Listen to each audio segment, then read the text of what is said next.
Hello my soul family, कैसे हैं आप सब। आज मैं आपके लिए बहुत इंटरेस्टिंग सी रीडिंग लेकर आई हूँ। आज मैं आपको बताने वाली हूँ कि जो आपके विरोधी हैं वो आपके खिलाफ कितनी प्लानिंग प्लॉटिंग कर रहे हैं। रीडिंग को अंत तक इसलिए देखना है क्योंकि थोड़ा करियर के बारे में भी बताने वाली हूँ, पर्सनल लाइफ के बारे में भी बताने वाली हूँ। तो करियर पे भी उनकी निगाह है, पर्सनल लाइफ पे भी बहुत प्रॉब्लम कर रहे हैं आपके लिए। आखिरकार उनकी क्या प्लानिंग्स है आपको लेकर, क्या षड्यंत्र है, क्या सोच रहे हैं वो आपके बारे में, क्या जानना चाहते हैं, वो सब मैं आपको बताने वाली हूँ टैरो के माध्यम से। रीडिंग बिल्कुल जनरल रहने वाली है, तो ज़बरदस्ती आपको अपने ऊपर नहीं थोपना है। जितना रीडिंग का पार्ट आपसे रेजोनेट हो रहा है उतना आपके लिए है, बाकी आपको समझना है किसी अदर सोल के लिए है।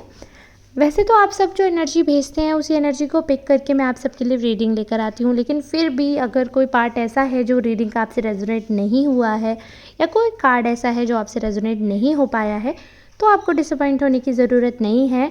मैं पर डे रीडिंग लाती हूँ, तो कभी ना कभी तो आपकी रीडिंग होगी ही। तो रीडिंग वैसे आपको पूरी सुननी है, क्योंकि कई बार होता है कि आधी रीडिंग, आधे कार्ड आपके नहीं होते हैं और आधी एनर्जी आपकी होती है। तो किसी की भी रीडिंग सुनते हैं अगर आप, तो आपको पूरी रीडिंग सुननी चाहिए। अगर मेरे चैनल पर नए हैं तो चैनल को ज़रूर आप सब्सक्राइब कर लीजिए, मेरे वीडियो को देखते देखते ही लाइक करिए, कमेंट्स के माध्यम से कॉन्स्टेंटली अपनी एनर्जी प्रवाहित करते रहिए। चलिए ठीक है, अब रीडिंग की ओर बढ़ते हैं। जैसे कि मैंने कार्ड्स आपको दिखाए हैं आज, कि मैंने ऑलरेडी शफल करके सिलेक्ट कर लिए हैं। तो यहाँ पर क्लियरली आप देख सकते हैं जो कार्ड्स आपको दिख रहे हैं। तो जो आपके विरोधियों का एजेंडा है ना, वो बहुत ही पर्सनल दिख रहा है। स्पेशली मुझे ऐसा दिख रहा है कि वो अटैक कर रहे हैं आपकी फैमिली पे, जो आपकी पर्सनल लाइफ है, आपके हस्बैंड वाइफ, आपके बच्चे, उन पर बहुत अटैक दिख रहा है, जिसकी वजह से आप बहुत हार्म हो रहे हैं, बहुत ज़्यादा इन्फ्लुएंस्ड हैं आप उनके अटैक से, बहुत ज़्यादा परेशान हैं, बहुत ज़्यादा बेचैन है, आपको दिख रहा है बेचैनी जो है आपको घेरे हुए है। और कहीं ना कहीं बेचैन होने की तो बात भी है कि जब ऐसा लगता है कि परिवार में कलह है, जब ऐसा लगता है परिवार में सामंजस्य नहीं हो पा रहा है, और जब ऐसा लगता है कि चीज़ें हमारे मन मुताबिक नहीं चल रही हैं, तो टेंशन होना, दुखी होना स्वभाव है, इंसान का स्वाभाविक है, जिसकी वजह से आप बहुत ज़्यादा टेंशन में आ गए हैं। बट जैसे कि मैं हमेशा कहती हूँ कि अंत भला तो सब भला। अभी जो रास्ता होता है, जो हमारा जीवन है, जीवन में आप ऐसा एक्सपेक्ट क्यों करते हैं कि हमेशा हर चीज़ पॉजिटिव रहेगी। कई बार ऐसा होता है कि समय बहुत बुरा होता है, इतना बुरा होता है कि आपको मरने मारने जैसी स्थिति से गुजरना पड़ता है। बट अगर आपने उस मोमेंट पे खुद को कंट्रोल कर लिया तो जीवन आसान हो जाता है, क्योंकि ऐसा लगता है कि ईश्वर आपकी परीक्षा ले रहे हैं। तो यहाँ पर वही आपको समझना है, क्योंकि आपके विरोधी हैं वो कांस्टेंट प्रयास में लगे हैं आपका घर बिगाड़ने के लिए, आपके घर में कलह करने के लिए, आपसी मनोभाव जो हैं, भावनाएं, अगर आपकी मैरिज नहीं हुई है तो आपके पेरेंट्स से, आपके भाई बहन से रिश्ते आपके ख़राब करवाना चाहते हैं। लेकिन कैसे भी करके उनसे आपको बचना है, क्योंकि वो ना कॉन्स्टेंटली अपने एक्शंस कर रहे हैं, अपना कर्मा ख़राब कर रहे हैं, और आपके लिए क्या कर रहे हैं, आपके लिए वो टेंशन कर रहे हैं। आप क्या करते हो, आप रिलैक्स होने की बहुत कोशिश करते हो, बट जितनी आप कोशिश करते हो उतना ही आप उस तरफ फिर झुक जाते हो। इस एनर्जी का कोई फ़ायदा नहीं है। मतलब आप एनर्जी लाते हो, फिर एग्जॉस्ट हो जाते हो, फिर लाते हो, फिर एग्जॉस्ट हो जाते हो, वो सर्किल चला रहे हो आप उस लूप में फंस गए हो, जिस लूप में वो आपको फंसाना चाह रहे थे। जैसे कि ऐसा लग रहा है कि आप 15 दिन खुश रहोगे, फिर 15 दिन दुखी, इस हिसाब का साइकिल हो गया आपका, कि आप एनर्जी रिवाइव कर पाते हो तब तक आपकी एनर्जी डाउन हो जाती है। ऐसा क्यों हो रहा है? ऐसा नहीं होना चाहिए। खुद को रोकिए, ईश्वर से ऐसे प्रार्थना करिए कि आपको सद्बुद्धि दें, आपको हिम्मत दें, क्योंकि यहाँ पे स्टेबिलिटी की बहुत कमी दिख रही है। आप इतनी जल्दी इतने घर वालों के उससे दुखी हो गए हैं, और ये मैं बता रही हूँ, ये चीज़ें आपके विरोधी ही चाह रहे हैं, ऐसे मैनिफेस्ट करते हैं, ऐसे एक्शंस करते हैं, जिसकी वजह से आपके एक्शंस ऐसे हो जाते हैं, आपके घर वाले रुष्ट हो जाते हैं, ऐसे काम हो जाते हैं, लाइफ में बिगड़ रहे हैं बनते बनते काम। तो आप इतने डिसअपॉइंट हो रहे हो, आप सब चीज़ें छोड़ कर जा रहे हो, एक चीज़ जो आपको नहीं मिली, आप भरी थाली में लात मारने को तैयार हो। अरे एक चीज़ से अगर आप दुखी हैं, दो चीज़ से दुखी हैं, बट इसका मतलब ये तो नहीं है कि जो चीज़ आपके पास है आप उसका अनादर कर दें। मैं मानती हूँ कि जीवन में हर चीज़ ज़रूरी है और संघर्ष एक लिमिट तक होना चाहिए, बट आप सोचिए कि कई लोग ऐसे हैं जो आपसे बहुत ज़्यादा संघर्ष कर रहे हैं, फिर भी उस जीवन को ठीक ठाक जी पा रहे हैं। यहाँ पर एक चीज़ पे आपको ध्यान देने की ज़रूरत है कि कई बार क्या होता है कि लाइफ में अगर आपका माइंडसेट अलग है तो स्ट्रगल भी स्ट्रगल मालूम नहीं पड़ता। कई बार आपसे ज्योतिषी ने कहा होगा कि अरे आपका तो काफ़ी बुरा समय था ये वो, लेकिन आपको लगेगा कि नहीं मेरा तो नॉर्मल था, इसलिए क्योंकि वो बुरे समय में आपका माइंडसेट पॉजिटिव था, तो वो बुरा समय भी उतना बुरा नहीं लगा आपको और आपने ईजिली निकाल लिया। तो वही चीज़ मैं आपको सजेस्ट करूँगी कि आप उनके एक्शंस में इन्फ्लुएंस्ड होकर ऐसा नहीं करना है आपको। आप भरी थाली में लात मार रहे हैं, वो नहीं करना है, क्योंकि आगे जाके प्रॉब्लम सॉल्व हो जाएंगी। जो भी आपको दिक्कत दिख रही है वो सॉल्व हो जाएगी। और ये जो आपको शायद अभी लग रहा होगा कि ये जिस पर्सन के इन्फ्लुएंस में आप आ रहे हैं या जो भी है, वो इंसान ही आपको धोखा देगा। आपके जो फ्रेंड्स हैं जो आपको उल्टी सलाह दे रहे हैं वही इंसान आपको धोखा दे देगा। आप सब कुछ उनके पीछे छोड़ रहे हैं, आप सब कुछ उनके बारे में सोच कर रहे हैं और वही इंसान आपको उल्टी सलाह दे रहे हैं। इसलिए किसी की भी बातों में आकर किसी की भी सलाह नहीं माननी है। अपनी बुद्धि और विवेक से काम करना है, अपनी बुद्धि लड़ानी है, अपना सोचना है आपको कि क्या करना सही रहेगा, क्या करना नहीं सही रहेगा। यहाँ पे मुझे क्लियरली दिख रहा है कि कोई अपना है आपको जो आपको धोखा देगा, आपको चीट करेगा, जिनसे आपका एक्सपेक्टेशन है वो आपके बुरे समय में आपका साथ नहीं देंगे।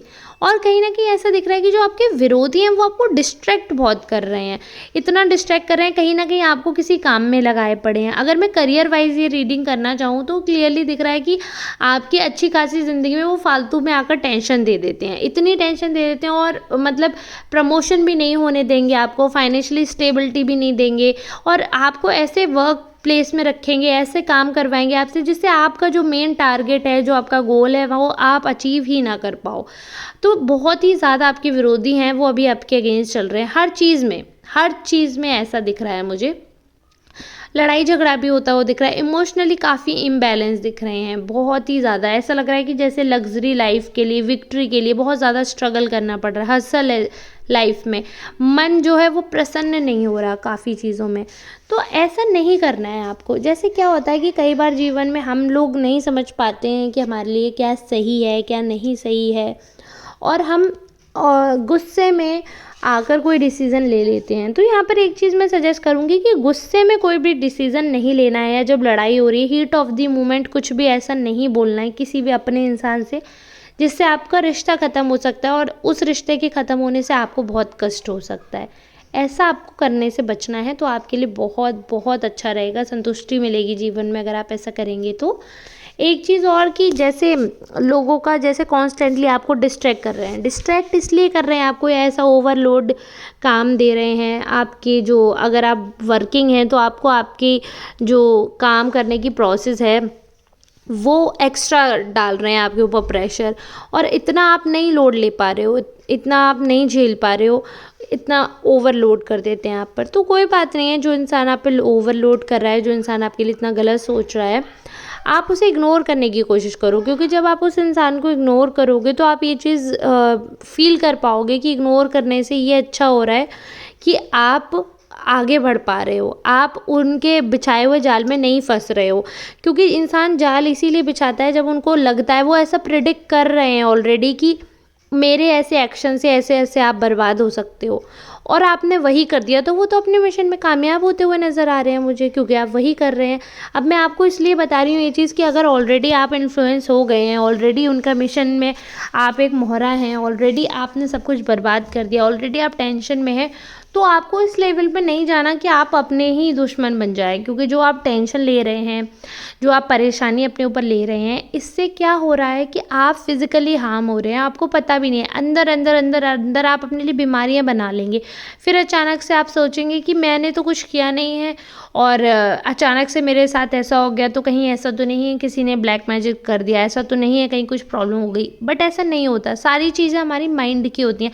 कहीं कहीं तो दिखता है मुझे क्लियरली कि विरोधी जो हैं वो ऐसी शमशानी क्रियाएं कर रहे हैं, नेगेटिव कर रहे हैं, बट यहाँ पर जो आपके विरोधी हैं वो अभी उस स्तर पर नहीं गए हैं। उनका जो लेवल है वो भी इतना नीचता पे नहीं आया कि वो आपके ऊपर काले जादू करेंगे। बट हाँ, ये चीज़ बिल्कुल है कि वो आपको टेंशन बहुत बहुत दे रहे हैं, क्योंकि वो ऐसी एक्टिविटीज़ करते हैं, ऐसे एक्शंस करते हैं कि आपकी लाइफ में तनाव बना रहे। तो आपको बस तनाव अवॉइड करना है।